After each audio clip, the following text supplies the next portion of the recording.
Group 4 Sustainability Project is on hydropower versus wind energy. First, we will discuss what is hydropower, then the history of hydropower. Next, we'll discuss the associated costs, pros and cons, the best reasons for hydropower, and the overall importance. What is hydropower? Hydropower is power derived from the energy of falling water or fast running water, which may be harnessed for useful purposes. History. Humans have been harnessing water to perform work for thousands of years. The Greeks used water wheels for grinding wheat into flour more than 2,000 years ago. Since then, hydropower has seen a number of hydroelectric advancements that have helped it become an integral part of the renewable energy mix in the United States.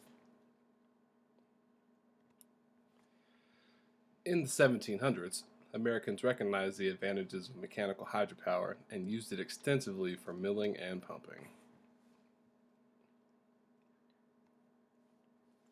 Costs. Conventional hydropower costs between $1,000 and $5,000. This falls at the lower end of the price range of installation costs, particularly for upgrade projects at current sites.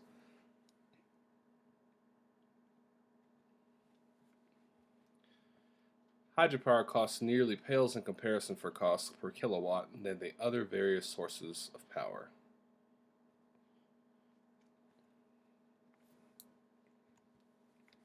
Moving on to the pros and cons of hydropowered energy. Some pros are it is a clean energy source because water is being utilized as the main factor to produce energy without releasing toxic chemicals into the environment. The conveniency to hydro energy is that it's a domestic source of energy, meaning it doesn't need to be extracted or imported internationally or even from another state. What makes this source renewable is the fact that water is abundant and consistently available. The cost of sustaining this source of energy is cheaper, for example, than fossil fuels. Hydropowered mechanisms provide an immediate source of energy, making a great backup source for a power outage. Flood control is managed by dams and reservoirs to help prevent overproduction of water and flooding. Hydropower techniques provide for irrigation and agriculture. Having a reservoir near civilization provides a good water supply for sustainability. What makes hydropower reliable is the technology created to convert water into energy to last for years and prevents fluctuation. Due to the flexibility of how hydropower sources operate, they are made to fit the demand of usage for energy. The amount of water adjusts accordingly. The output of water for energy decreases if not much energy is used, vice versa. Although it may be expensive to build, the operating cost is very low and little maintenance is required. With that being said, the outcome for profit is gained than loss. Next, we look at the cons. Some cons of hydro energy that need to be recognized are the environmental consequences. Consider the following. For example, marine life endangerment with high demand for energy from reservoirs, water levels start dropping, putting aquatic life in danger, which causes even more problems for population control. Droughts. This is always a worrying factor, especially during hot, dry seasons. Water evaporates quicker, leaving a limited amount of water to provide energy. Flood prone. After saying dams and reservoirs are made to prevent flooding, there are those rare occurrences that too much water has been collected. For those unfortunate towns and cities near a reservoir, lives are endangered. Low water supply. As streams, rivers, and other natural water resources collect in a giant container, other neighboring areas, such as states or in other countries, begin to suffer. The reason thereof is because those sources of water were mainly the neighboring area's only source of water. With a dam or reservoir collecting all that water, nothing or close to nothing is left to be provided. Expensive to build. Although the operating costs and maintenance are cheap, the building of a whole new sustainable water energy source is unbelievably expensive. Following the pros and cons, I will discuss the type of region required for water generating power plants and reservoirs. In order to build a well-working hydropowered operating system, hilly and mountainous regions are required. In addition to having mountainous and hilly areas, valleys or a stable land surface are needed to create a reservoir. Why does it matter? Hydropower matters because it is a reasonably safe and convenient way to harness a natural resource while doing close to no damage to the environment. Unlike the burning of coals and fuel, hydropower is created from natural flowing water. Most importantly, using hydropower can extend or eliminate the time we have until the earth is so polluted that we cannot survive in it. Wind-powered energy is an infinite source of power because the wind will not stop, unlike coal power energy, which is a finite source. Wind energy is a clean and renewable source of power. By 200 BC, windmills were used to grind grain. Starting in the 20th century, wind turbines were backed more favorably while oil prices began to go up. During the 20th century, however, low oil prices threatened wind power energy.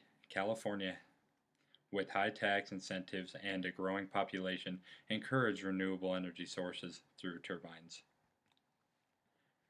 What exactly is wind power? Wind turbines operate on a simple principle. The energy in the wind turns two or three propellers, like blades, around a rotor. The rotor is connected to the main shaft, which spins and generates to create electricity. Regions best for wind turbines. Naturally windy places such as coast and mountains, often away from population centers, and wind farms. Some pros we should focus on the most are free fuel price stability, land preservation conserves and keeps water/air clean. Cons: variable resources, aesthetics, sound noise disturbance. One big con of wind turbines is noise disturbance. Wind turbines make lots of noise. This can make this power source an annoyance. You're hearing essentially a washing machine 24/7. Just like a washing machine, however, modifications have been made to reduce the noise of wind turbines. So what is meant with levels of wind? Levels of wind can be determined from different factors, most notably from the energy of the wind power that particular day. So, for example, if there is little wind energy on any given day, the energy from other days will be stored in the generator. Aesthetics. Dealing with aesthetics is how the look of the turbine matters to certain consumers. Unlike coal plants, we or our consumers can visibly recognize these windmills. In some cases, even some people may have beliefs that having wind turbines near someone's property will decrease the value of that property due to the wind present. However, this fact has not been proven yet because the people are not paying for this energy. Let's take a minute to look at the cost. These costs are the cost of insurance, regular maintenance, repair, spare parts, and administration. Insurance costs range from as low as $8,000 to as high as $15,000 per year. Regular maintenance costs may vary. Generally, older turbines will be about 3% of the cost of the original. These machines estimate to be about 1.5 to 2% of the original investment per annum. Both repair costs and spare part costs fluctuated considerably over the years. Administration costs are affordable, and recent improvements in turbine technology, however, has reduced the cost of energy. And all of these lead up to a low, affordable 20 to 30-year contracts that are available due to wind energy being one of the most affordable forms of electricity. Average cost. Net electricity will range anywhere from $40,000 to $70,000, with homeowner ranging from $20,000 to $65,000. Reasons behind wind energy. It's most effective across the coast and near the Atlantic Ocean. Reduction in balance of trade deficits, mitigates energy scarcity, and reduction in supplies of affordable fossil fuels are all just a couple of the reasons why wind energy is beneficial.